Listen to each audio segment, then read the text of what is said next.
ये आपका केस कहीं पे भी नहीं था, बिल्कुल ही कहीं पे ये केस ना इलेक्शन कमीशन के स्टार्ट ही सामने। वहां से ले रहे हैं कि ये इंडिपेंडेंट मुझे ज्वाइन किया, वैलिड ज्वाइन, सिंपल आपने कहा वहां से आप स्टार्ट ले रहे हैं जी, I am entitled for the reserve seats. आप सिर्फ अपनी एंटाइटलमेंट की जंग आप लड़ रहे हैं कि ये चूंकि SIC को ज्वाइन कर चुके हैं इसलिए SIC इज एंटाइटल्ड फॉर। नहीं, अब मैं नहीं कर रहा रिव्यू, अब नहीं आपकी बात शुरू की बात, रिव्यू की बात नहीं कर रहा। शुरू You से cannot change now.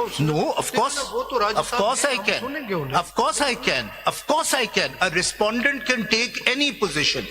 He can question the judgment. He can. फिर तो स्टार्ट ही खत्म हो जाता है। नहीं, start of list. That is the judge. Those That are the is the judgments. basis. Sir, those are the judgments of the Supreme Court. ऐसा अक्सर ये होता है, रिस्पोंडेंट होता है, उसके खिलाफ जजमेंट होती है, वो अपील नहीं फाइल करता है, वो क्रॉस अपील भी नहीं फाइल करता। The supreme court has said you can take any position as a respondent. ये आपका राइट है। किसी के लिए तो नहीं कर सकते ना जी। आपको नहीं मिला, that's all. क्यों नहीं कर सकता? क्यों नहीं कर सकता? मैं रिस्पोंडेंट हूँ सर, मेरी मर्जी है मैं जो पोजीशन लूं। No one can force me to take a particular position. आपकी मर्जी, आपका case.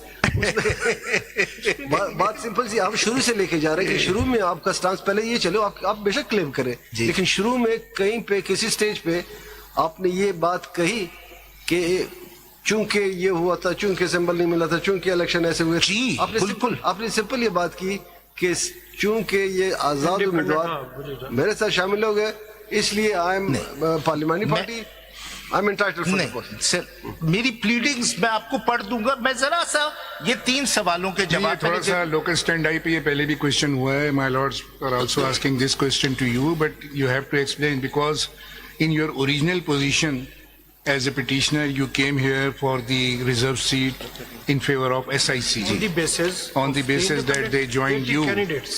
They joined you and you have a right to claim reserve seat. But ultimately the decision was passed by this court by majority or minority. They gave these seats to the PTI. So now you are not a normal respondent or जो इस वक्त आपकी position है as a respondent. It is not common to every respondent in the case, but you have, this position is slightly changed. Now you are arguing on behalf of PTI because the seats have gone to PTI. And whether rightly or wrongly, the seats were granted by majority or minority judgment to the PTI. So now SIC is espousing their cause. Whether at this stage, what is your locus standi? Because they are no more your members, because once they have been declared the member of PTI, they have gone. The relationship is terminated with the SIC. Is it the position? Sir, I am neither supporting SIC, I am neither supporting PTI, I am supporting the majority judgment of the Supreme Court of Pakistan. That is my locus standi before your lordship as an officer of the court. And that's why you have not filed review application. Yes, as an officer of the court, I think that the majority judgment, even if it goes against me, is the correct statement of law, including on 90% of the issues, the judgment of Justice Mandokhel and Justice Qazi Faizisa. And if there is any cause I am espousing, it is the cause of the majority judgment, the Supreme Court of Pakistan, the correct view of the Constitution. So, I am not partisan. Meaning thereby earlier injustice if caused by, earlier injustice if caused by in first round was try to be redressed by impugned judgment before this court by majority of them, whether they were competent to do so. Yes, that's the question. So I think locus standi is not an issue. मेरे एक तो response ये, दूसरा response ये कि what the majority judgment, including your lordship's judgment, has said in para C that there is no conflict between the two positions, and the third position is that I will cite those case law, but your lordships are aware. Okay, initially ये हुआ कि when the application was filed, because when I say that it was an intervener application by PTI, you said no, it was through one of the members. But during course of argument just now, you said the PTI filed the application. No. It's a correction or... There were 2 cases. One was an intervener application on behalf of PTI. The other was a CPLA seeking permission to leave to appeal against an order in which they were not a party in the original position. Now the second proceeding. PTI क्या मांग रही थी हमसे? They were there to assist your lordships. पढ़े उसमें application, what was their prayer? Their prayer was to assist your lordships. Their prayer was to allot seats to SIC, not No, to PTI. आप वो पढ़िएगा. मैं CMA पढ़ देता हूं. उन्होंने किए कि the point is either way, either to PTI or SIC, because there is no conflict between the But two what is positions. the status of intervener application? You know the law. Ji.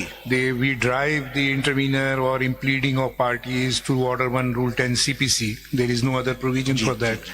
So either you are a necessary party or proper party. Yes. And if not both, then obviously you are out of the arena. Yes. So what treatment was given to your application that you are not वो a भी मैं necessary and proper वो party? भी मैं पढ़ देता हूं. And I think that was also a mistake at that stage. अगर आपको उसको implete कर लिया जाता तो maybe आपको argument में PTI की तरफ से आसानी होती कि they could have addressed the issues also. Maybe- But at that time, I'm sorry to say कि उस वक्त वो निकल गई application.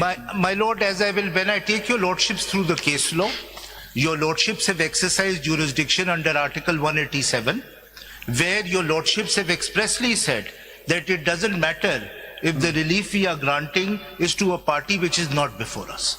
That is the settled position which your lordships have taken under article, and there is not one judgment. There are numerous judgments No, which I will what- cite. what is But the- let me just complete this. What is the premise of Subject Article matter is an 187?